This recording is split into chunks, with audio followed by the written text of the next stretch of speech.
പാലക്കാട് ഒലവക്കോട് ട്രെയിനിൽ നിന്നും കള്ളപ്പണം പിടികൂടി. RPF ക്രൈം ഇന്റലിജൻസ് വിഭാഗമാണ് സെക്കന്ദരാബാദ് തിരുവനന്തപുരം ശബരി എക്സ്പ്രസിൽ നിന്നും രേഖകളില്ലാത്ത 48 ലക്ഷം രൂപ പിടിച്ചെടുത്തത്. സംഭവത്തിൽ മഹാരാഷ്ട്ര സ്വദേശി കസ്റ്റഡിയിൽ.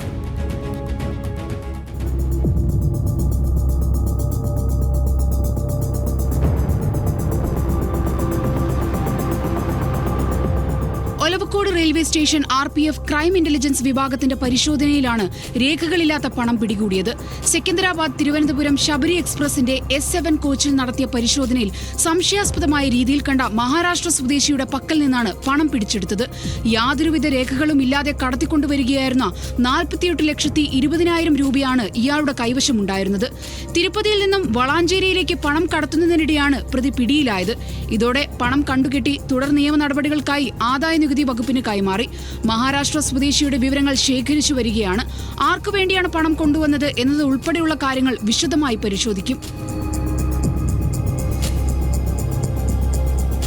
ന്യൂസ് മലയാളം, പാലക്കാട്.